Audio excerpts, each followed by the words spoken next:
नमस्कार दोस्तों, good evening. आज तारीख हो चुकी है, आज देखेंगे 17 तारीख हो चुकी है, 17 जुलाई 2023। कितनी तारीख हो चुकी है? 17 जुलाई 2023। तो आज से हम देखेंगे मध्यकालीन भारत, यानी मध्यकालीन भारत की शुरुआत हम कब से मान सकते हैं। तो इसके लिए हमें थोड़ा सा पीछे जाना पड़ेगा, और पीछे जाने के लिए थोड़ा सा हम ये देखते हैं कि भारत में मध्यकाल से ही इस्लाम धर्म का प्रारंभ माना जाता है। यहाँ देखिए, भारत को 3 भागों में इतिहास के तौर पे बांटा गया है। According to history we can divide in 3 parts of history. Indian history को हम 3 भागों में बांट सकते हैं। तो पहला कौन सा भाग है? एंशिएंट हिस्ट्री, जिसे हम कहते हैं प्राचीन भारत। दूसरा है मेडिवल हिस्ट्री, जिसे हम ये रहा मेडिवल, ये मॉडर्न है, मॉडर्न हिस्ट्री है। ये देखिए मॉडर्न है। और ये है मेडिवल, ये मेडिवल है, मेडिवल, ये मेडिवल है। और ये एंशिएंट है, एंशिएंट, ये एंशिएंट हिस्ट्री है। 3 भागों में इसको हमने बांट दिया है। तो यहाँ देखिएगा, इसके बाद में हम कह सकते हैं कि इस्लाम धर्म कैसे आया भारत में, किस प्रकार से आया, क्यों आया। तो इसकी शुरुआत हम करते हैं, बहुत पहले की बात है कि इस्लाम धर्म हम कह सकते हैं कुरान इस्लाम धर्म की पवित्र पुस्तक है। इसमें जो बातें बताई गई हैं उन्हीं बातों को मानकर लोगों ने किसका अनुसरण किया? इस्लाम का अनुसरण किया। और इस्लाम का अनुसरण करते हुए इन्होंने देखा कि मुस्लिम लोगों का धर्म, आज वर्तमान में हर कोई मुस्लिम धर्म की बुराई करता है, लेकिन कोई भी धर्म बुरा नहीं होता है मेरे भाइयों, और बुरा होता भी नहीं है। हिंदू धर्म में देखें, हिंदू धर्म में क्या है, बहुत सी कमियां नज़र आएंगी आपको, हैं। हिंदू धर्म को लोगों ने मजाक बना के रख दिया, तभी तो बाहर से लोग आ जाते हैं। आगे देखिए, यहाँ देखिए मुस्लिम लोगों का धर्म था, और इनका जो प्रभु हुआ करता था, जो गॉड हुआ करता था, एकमात्र अल्लाह। अल्लाह को अरबी भाषा में कहा जाता था, अल्लाह अरबी भाषा का शब्द है। वह व्यक्ति, यानी वह व्यक्ति अपनाता था या है जिसमें पवित्रता हो, निम्रता हो, शक्ति में प्रवेश करना उसके लिए संभव हो, वही इस इस्लाम धर्म को अपना सकता था। और इस्लाम धर्म को अपनाने के लिए 5 स्तंभों का यहाँ प्रयोग किया गया है। तो पहला स्तंभ मैंने आपको बताऊंगा बाद में, लेकिन अल्लाह है, फारसी में खुदा कहते हैं, अरबी में अल्लाह कहते हैं।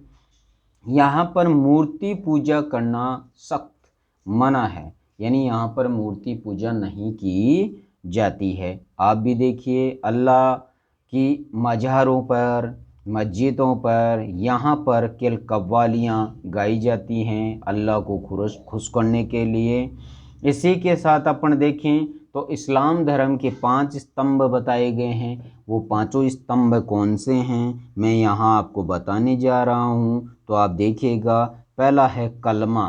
कलमा का मतलब होता है, मैं आपको यहाँ पर, ला इलाहा मोहम्मद रसूल अल्लाह, ला इल्लाह मोहम्मद रसूल अल्लाह, यानी जैसे हे प्रभु, जैसे भगवान के सामने अपन कहते हैं, जो अपनी अरदास रखते हैं, अपनी जो सब कुछ मनोकामनाएं पूर्ण हो जाए, ऐसा कुछ कहते हैं।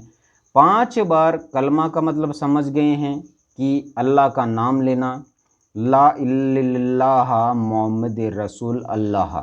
इसी के साथ आगे देखिए, 5 बार नमाज पढ़ना दिन में, हर किसी की बात थोड़ी है। 5 बार नमाज पढ़ना, अल्लाह का नाम लेना। नमाज पढ़ने का मतलब होता था अल्लाह का नाम लिया जाता था। अल्लाह का नाम लेना कोई बुरी बात नहीं है। अल्लाह ईश्वर तेरो नाम सबको सम्मति दे भगवान, ऐसा कुछ महात्मा गांधी जी ने भी कहा था। रमज़ान के महीने में रोज़ा रखना, यानी रमज़ान के महीने में रोज़ा रखना, अपन व्रत रखते हैं, और सावन का महीना है तो महिलाएं व्रत रखती हैं, तो यहाँ पर रोज़ा रखना रमज़ान के महीने में। हज यात्रा करना, एक बार जीवन में हज यात्रा करना मुस्लिम लोग के लिए बहुत ज़रूरी था, क्योंकि मक्का व मदीना की यात्रा सऊदी अरब में की जाती थी। मक्का और मदीना इन्हीं यानी सऊदी अरब में ही हैं ये दोनों स्थान, है ना। यहीं पे जन्म हुआ किसका, मोहम्मद पैगंबर साहब का क्या हुआ, यहाँ देखिए मोहम्मद पैगंबर साहब का यहाँ क्या हो जाता है, जन्म होता है। मृत्यु मदीना में हुई, मक्का में जन्म होता है। अब इसकी डिटेल आगे देखेंगे। ज़कात, ज़कात का मतलब होता था टैक्स, यानी कोई भी टैक्स दे देंगे, टैक्स टैक्स होता था, वो ज़कात कहलाता था। दान गुप्त रूप से होता था, यानी अपनी आय का 1/40वां भाग, यानी 40 रुपये अगर आप कमा रहे हो उसमें से 1 रुपये तो आपको देना ही पड़ेगा। अगर 400 रुपये कमा रहे हो तो 10 रुपये देना पड़ेगा आपको, ठीक है। यानी 100 रुपये 40 में से 1 रुपये देना ही पड़ेगा, ये ज़कात कहलाता था। हज यात्रा होती थी, रमज़ान के महीने में रोज़ा रखना, 5 बार नमाज पढ़ना, कलमा ला इलाहा मोहम्मद रसूल, ये कलमा पढ़ने, ये 5 प्रकार के नियमों को फॉलो करने वाला ही क्या कहलाता था, मुस्लिम कहलाता था, वही मुसलमान हुआ करता था, ठीक है। अब हम डिटेल से हम यहाँ देखते हैं मोहम्मद साहब की जो बातें हैं उनको हम परखेंगे, क्या उन्होंने बताई क्या नहीं बताई, कुछ समझने का प्रयास करना। और बहुत सी किताबों में लिखा हुआ है, लेकिन बच्चों के, छोटे बड़ों के तो समझ में आती है, लेकिन छोटे बच्चों की समझ में नहीं आती है क्या है क्या नहीं है। तो आप यहाँ देखिएगा, मोहम्मद पैगंबर हजरत साहब ये इनका नाम है। यह पहले व्यक्ति हैं जिसने इस्लाम धर्म को क्या किया, प्रारंभ किया। कहाँ पर, सऊदी अरब में। कहाँ पर, और इनका जन्म 570 ईसा पूर्व मक्का में होता है। मक्का सऊदी अरब में है, ये आप ऊपर मैंने बता रखा है। इसने इनका जन्म हो जाता है, और जन्म होने के साथ ही अपन यहाँ देख सकते हैं कितने 670 में इसका जन्म होता है, और इस 610 में इनको क्या होता है, हीरा केव यानी हीरा नाम की एक गुफा होती है वहाँ, इनको एनलाइटमेंट का मतलब ये होता है इनको क्या हुआ, ज्ञान की प्राप्ति हुई। यानी 40 वर्ष की उम्र में इनको क्या हो जाती है, इन 14 ईयर्स 40 वर्ष की उम्र में इनको भगवान के जो दर्शन हैं वो हो जाते हैं, ठीक है। इसके बाद में इनके पिता की बात करें तो अपन आगे और देखेंगे। तो पैगंबर साहब ने को एक में कुरान नाम की एक पुस्तक मिली, उस टाइम की बात बता रहा हूँ जब इनका जन्म हुआ, 610 ईस्वी की बात बता रहा हूँ मैं, यानी ईसा मसीह के 610 साल बाद में यानी मुस्लिम धर्म आया। कहने का मतलब ये है, वैसे मैं ज़्यादा नहीं बताऊंगा आपको, आप जानते हैं बुक्स में गूगल है, विकिपीडिया है, अनेक बहुत से साधन हैं, आप देखिएगा वहाँ पर क्या सिस्टम है क्या नहीं है, ठीक है। तो यहाँ देखिएगा मुस्लिम लोग क्या हैं का पवित्र ग्रंथ माना, जैसे भारत में हिंदू धर्म की पवित्र पुस्तक क्या है, गीता है। जैसे अपन कह सकते हैं गीता क्या है, गीता है। खलीफा, अब देखो मुस्लिम लोगों द्वारा खलीफा एक ऐसा पद हुआ करता था जो 7वीं सदी में विस्तार हुआ इसका, उत्तरी अफ्रीका से लेकर अरब तक के प्रायद्वीप तक फैलाव हो गया, और आगे ईरान से भारत पहुंचा। ये मेन रास्ता था। याद देखो भारत आने का इसका मेन रास्ता कौन सा, ईरान माना जाए, ईरान इराक बगदाद वाले, ICICI वाले, IS ये वाले थे यहाँ पर।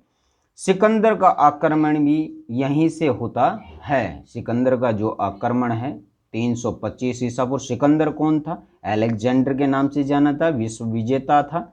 ये मौर्य काल में अपन पीछे एंशिएंट हिस्ट्री में पढ़ते हैं, और पढ़ने के साथ साथ अपन ये भी देखते हैं कि एंशिएंट हिस्ट्री में ऐसा कुछ टॉपिक है सिकंदर का, अलेक्जेंडर के नाम से, जिसकी मुलाकात चंद्रगुप्त मौर्य डायनेस्टी की स्टार्ट 322 से लेके 184 के मध्य होती है। पीछे अपन देखेंगे धर्म को आगे कौन बढ़ाए। अब इनकी मोहम्मद पैगंबर साहब की देखिए, यहाँ पूरी डिटेल देखिए तो इनकी मृत्यु 632 ईसा पूर्व के बाद में हो जाती है। 632 ईस्वी में इनकी क्या हो जाती है, मृत्यु हो जाती है। मैं आगे आपको बताऊंगा क्या है क्या नहीं है। आप देखिएगा यहाँ कुछ डिटेल दी हुई हैं, बहुत सी डिटेल है इनके बारे में। तो मैं कंटिन्यू करता हूँ। धर्म को आगे कौन बढ़ाए? इस्लाम धर्म को आगे बढ़ाने के लिए आगे पैगंबर साहब बाद खलीफा द्वारा बढ़ाया गया। यानी खलीफा एक ऐसा पद होता था जैसे हमारे भारत में धार्मिक लोग होते हैं, उसमें सबसे बड़ा जैसे पुरोहित माना जाता है। सबसे बड़ा किसे कह सकते हैं अपन? प्राचीन इतिहास में भी पुरोहित को, जिसे हम पंडित है, उसी को हम सबसे बड़ा माना करते थे। और खलीफा द्वारा ही पैगंबर मोहम्मद साहब बाद 4 दावेदार इनके सामने आए। यानी इस धर्म को, कुरान को, इस्लाम धर्म को आगे कौन लेके जाएगा? अगर धर्म को नहीं लेके जाएंगे तो कुरान की पुस्तक का कोई मतलब नहीं था। और आगे हम देखते हैं दावेदार 632 में क्या हो जाती है, एक पैगंबर साहब की क्या हो जाती है, मृत्यु हो जाती है। 610 में इनको अलाइनमेंट प्राप्त होता है, 570 में इनका जन्म होता है और 622 में हिजरत संवत ये क्या हो जाता है, प्रारंभ। क्यों हिजरत संवत? क्यों? आगे देखिएगा, ये चले जाते हैं, यहाँ से चले जाते हैं, मक्का से मदीना चले जाते हैं। यहाँ से यहाँ के लोगों ने, यहाँ के जो फारसी लोगों ने ये सोचा कि अब मुस्लिम धर्म बहुत ज़्यादा बढ़ने लग गया है तो अपने को नुकसान हो जाएगा। अब 4 अधिकारी अपन देख सकते हैं यहाँ पे। चारों कौन कौन हैं? उमर है, उस्मान है, अली है ना, और अबू बकर है। ये तो अली फर्स्ट डिसिप्लाई यानी पहले शिष्य माने जाते हैं, या दामाद भी थे। अली किसके? मोहम्मद पैगंबर साहब के ये दामाद भी थे। यानी समझ में आ रही है? मैं कुछ ज़्यादा नहीं कह कि ये चीज़ें किताबों में भी लिखी हुई है, लेकिन छोटा रूप मैंने बना लिया। अली राजतंत्र का इस्लाम, यानी अली क्या करते थे? राजतंत्रात्मक का इस्लाम जैसे कुछ बनाना चाहते थे। आगे देखिएगा।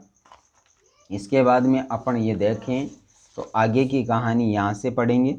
राजतंत्र के बाद में इस्लाम और 2 गुटों में बट गया। यानी इस्लाम कितने गुटों में बट गया? 2 गुटों में ये बट जाता है। पहला गुट कौन सा होता है? शिया होता है।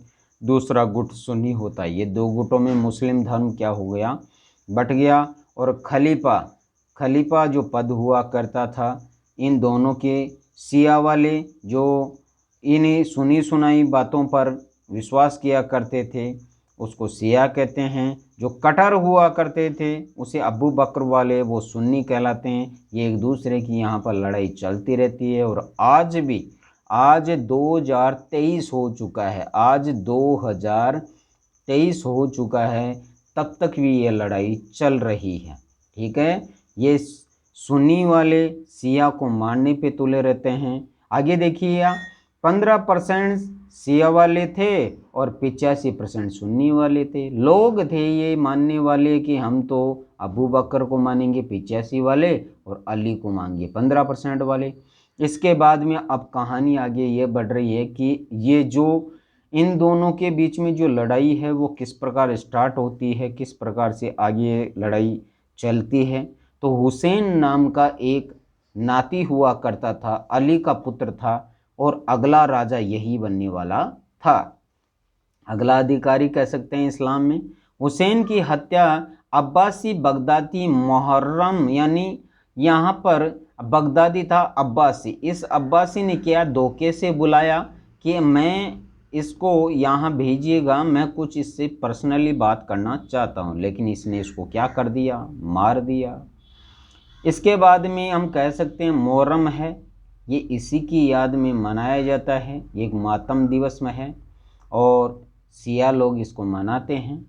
सुन्नी राज्य अपन आई, यानी इस्लाम, सीरिया, इराक, है ना, ये स्टेट्स हैं, इस्लाम स्टेट्स। अल शबाब, गोकराम हराम, तालिबान, ये एरिया, सीरिया, ये क्या हैं? IS वाले स्टेट हैं। यहाँ पर क्या है?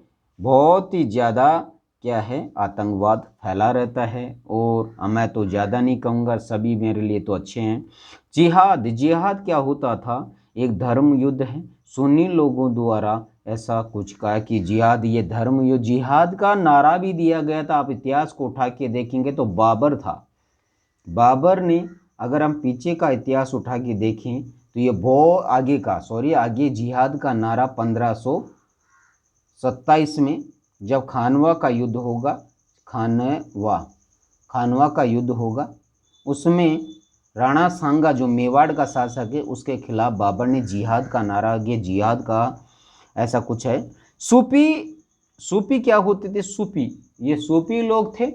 इन्होंने देखा सूफी अल्लाह की महत्वपूर्ण है, अल्लाह की ही महत्वपूर्ण देन है। अल्लाह की याद में संगीत रूप में सूफी लोग ना अबू बकर,